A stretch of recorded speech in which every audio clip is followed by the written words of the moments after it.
19. 무조건적인 수용의 힘. 2007년 5월 18일 성모 마리아의 담화. 사랑하는 가슴들이여, 모든 사람이 그들의 독특함을 인정받는 환경에서 자녀들이 서로의 가슴 속에 불꽃을 나누는 것을 경험하는 것보다 영적인 어머니에게 더 큰 기쁨은 정말로 없습니다. 만약에 내가 모든 인류에게 전달하고 싶은 메시지가 있다면 그것은 바로 이 메시지입니다. 하늘나라에서는 모든 사람이 무조건 있는 그대로 받아들여집니다.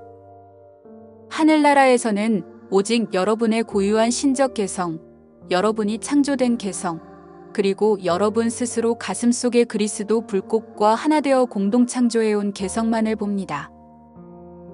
이 무조건적인 수용은 말 그대로 세상의 모든 문제를 해결하고 세상의 모든 갈등을 제거할 수 있습니다. 물론 세상 사람들이 무조건 받아들일 수 있다면 말입니다. 바로 여기에 문제가 있습니다.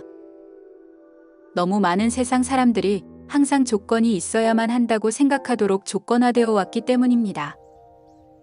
조건은 여러분을 왕국 밖에 있게 만듭니다. 여러분이 내면의 왕국을 경험하지 못하게 막는 것이 바로 조건입니다. 여러분은 자신이 내면의 왕국과 분리되어 있다고 생각합니다. 그런데 무엇이 여러분을 분리시키고 있나요? 여러분은 여러분의 죄나 카르마 혹은 심리 같은 어떤 외적인 조건이라고 생각하기 쉽겠지만 이런 외적인 조건들은 상징에 불과합니다. 그런 조건들이 상징인 이유는 사실 여러분이 마음속으로 존재의 내면에서 조건들을 받아들였기 때문입니다. 여러분은 거짓말, 즉 신에게 다시 돌아가려면 특정한 조건을 충족해야 한다는 뱀의 거짓말을 믿게 되었습니다. 처음에 여러분을 신과 분리시킨 것이 무엇이었습니까? 그것은 조건이었습니다. 여러분은 이 세상에서 신의 왕국에 들어갈 자격을 갖추려면 특정한 조건을 충족해야 한다고 믿기 시작했고, 이제 자신을 분리된 외적인 존재로 보게 되었습니다. 아일랜드의 가톨릭 신자들이 주로 속죄하기 위해 오르는 산이 하나 있습니다. 그들은 구원받으려면 이 세상에서 어떤 조건을 충족해야 한다는 기본적인 믿음을 받아들이게 되었습니다. 조건이 고통스러울수록 더 많은 죄를 갚고 있다고 생각합니다. 예수가 왜 어린아이처럼 되지 않으면 결코 왕국에 들어갈 수 없다고 말했을까요? 어린아이들에게 조건이 있나요? 아니요. 어린아이들은 무조건 사랑하고 무조건 사랑을 받아들입니다. 그들은 어른스러운 철학적인 마음이나 이런 조건들을 생각해내는 지성도 없습니다. 하지만 그들은 부모에서 교사들, 교회의 목사에 이르기까지 주변의 어른들을 관찰하면서 배웁니다. 그들은 사랑이나 그들에게 필요한 것을 얻기 위해서는 특정한 조건에 따라 살아야 한다는 것을 빠르게 배웁니다. 이 때문에 아주 가파른 바위산을 걸어 올라가면서 고통을 겪으면, 심지어 맨발로 걸으면, 어쨌든 여러분이 겪는 그 고통으로 하늘에 계신 신이 흡족해서 이제 여러분의 죄를 용서하고 여러분을 신의 왕국에 들어가게 하실지도 모른다고 말하는 종교를 쉽게 믿게 됩니다. 실상은 여러분을 왕국 밖에 둔다고 생각하는 그 조건을 놓아버리면 신은 언제든지 여러분을 왕국에 들여보냅니다. 사람들은 고통을 더 많이 겪을수록 자신과 신의 왕국 사이에 더 많은 거리를 만듭니다. 그들은 예수가 신의 나라가 여러분 내면에 있다고 한 중요한 말을 진정으로 숙고하고 받아들이지 않습니다.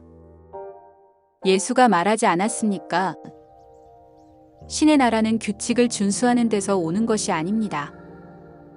맨발로 산을 오르는 것은 신의 왕국에 들어가는 데 필요한 것이 어떤 외적인 규칙, 외적인 개념을 준수하는 것이라는 말 아닌가요? 신은 여러분을 있는 그대로 받아들입니다. 여러분의 신, 여러분의 창조주는 여러분을 지금 당장 있는 그대로 조건 없이 받아들입니다. 이 말에는 두 가지 의미가 있습니다. 여러분이 가지고 있는 지식을 고려할 때 여러분은 훨씬 더 큰 영적인 존재에서 나온 더 큰 영적인 존재에 의해 창조되었고, 그 존재의 사슬은 창조주까지 거슬러 올라간다는 것이 명백합니다. 아마도 여러분은 이 가르침을 완전히 내면화하고 받아들이지 못할 것입니다.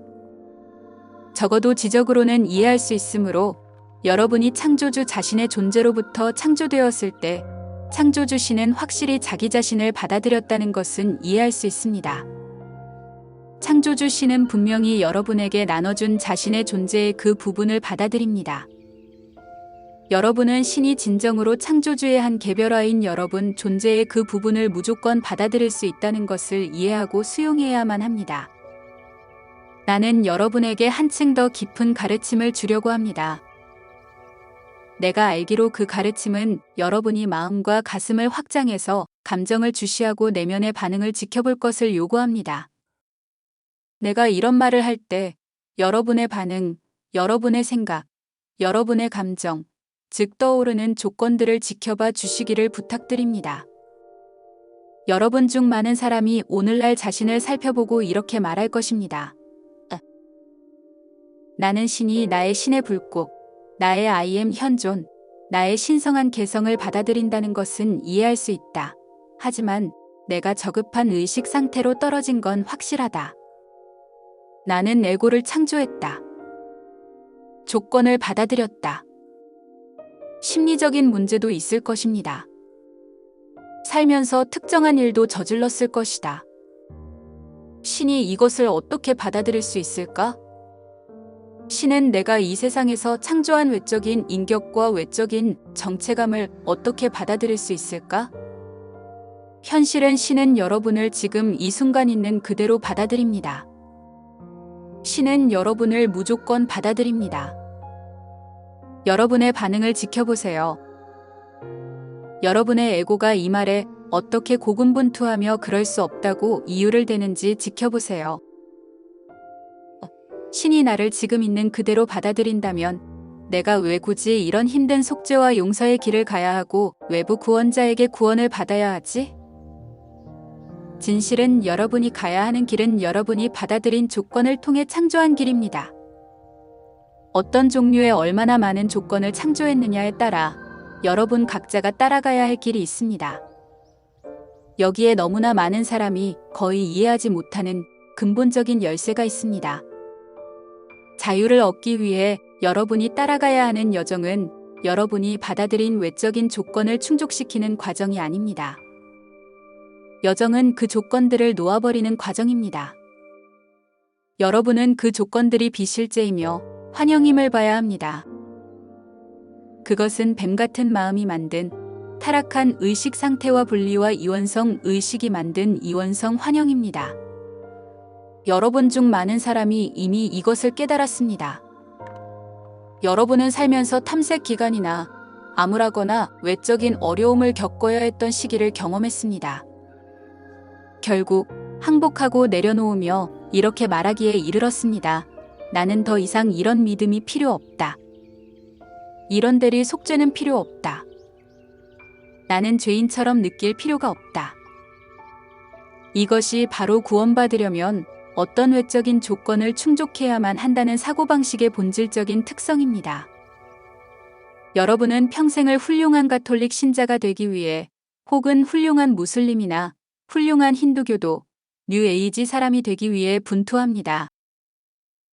여러분이 생각하는 것은 무엇이든 외적인 길입니다. 대화는 내면의 여정인 진정한 여정은 여러분 안에 있는 그 조건들을 놓아버리는 것입니다.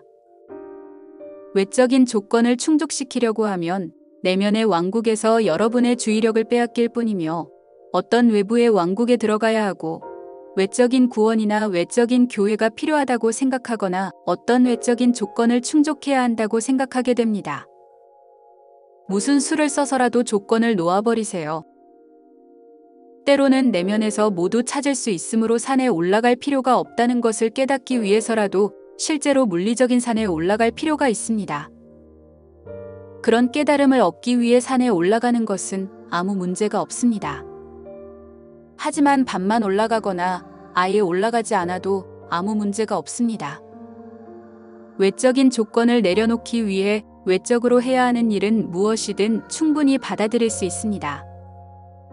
내가 여러분에게 전하고 싶고 여러분이 세상에 전할 수 있도록 영감을 주고 싶은 가르침은 영적인 여정의 본질, 구원의 본질은 바로 어떤 외적인 조건을 충족시켜야 한다고 생각하게 만드는 내적인 조건을 극복하는 것이라는 것입니다.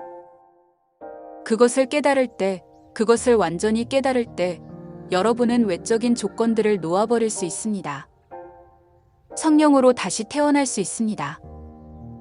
예수가 니고데모에게 왕국으로 들어가려면 반드시 물로 태어나야 하고 성령으로 태어나야 한다고 말하지 않았나요? 외적인 길을 따르는 것은 물로 태어나는 과정입니다. 문제는 외적인 조건이 아니라 내적인 조건을 놓아버리는 것이라고 내가 방금 설명한 것을 깨달을 수 있을 때 여러분은 성령으로 다시 태어나는 전적인 항복, 무조건적인 내려놓기를 경험할 수 있습니다. 이로써 여러분은 갑자기 자신을 있는 그대로 받아들일 수 있고 지금 당장 자신을 받아들일 때 실제가 아닌 것을 붙들고 있는 대신 놓아버릴 수 있습니다. 신의 왕국에 들어가기 위해서는 신에게 받아들여질 수 있어야 한다는 뱀의 거짓말을 받아들일 때 작용하는 아주 미묘한 심리적인 메커니즘을 이해합니까? 그 거짓말은 또 여러분이 신에게 받아들여질 수 있는지 결정하는 것은 여러분이 어떤 기관이나 교사 혹은 심지어 여러분의 에고가 이 세상에 정해 놓은 특정한 외적인 조건을 충족하느냐에 달려 있다고 말합니다. 구원받으려면 이런 외적인 조건들을 충족시켜야 한다고 믿을 때 작용하는 심리적인 메커니즘은 여러분에게 이런 조건들이 있다는 것을 완전히 받아들일 수 없다는 것입니다. 예수가 말했듯이 여러분은 그 조건들의 소유권을 갖지 못합니다. 그 조건들의 소유권을 갖지 못하면 여러분은 그것들을 내려놓을 수가 없습니다. 여러분은 그 조건들을 똑바로 쳐다보고 이렇게 말할 수가 없습니다. 하지만 이것은 실제가 아니다. 나는 더 이상 이 조건을 짊어지고 다닐 필요가 없다. 나는 더 이상 이 조건을 받아들이거나 내가 오랫동안 짊어지고 다닌 환영을 받아들이게 만든 믿음을 받아들일 필요가 없다. 여정이 외적인 조건을 충족시키는 것이라고 생각할 때는 자신의 불완전함과 자신의 인간적인 조건을 보고 이것은 비실제이고 보내버려야 한다라고 말할 수가 없습니다.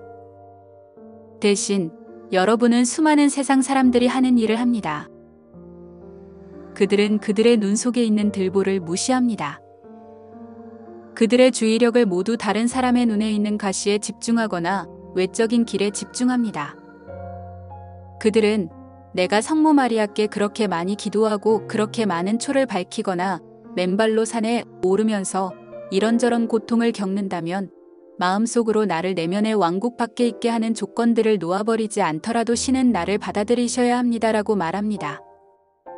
신이 여러분을 지금 있는 그대로 받아들인다는 것을 깨닫게 될 때 여러분은 이렇게 말할 수 있습니다. 내가 나를 불완전한 인간으로 보더라도 신이 나를 받아들일 수 있다면 당연히 나도 나를 받아들일 수 있습니다.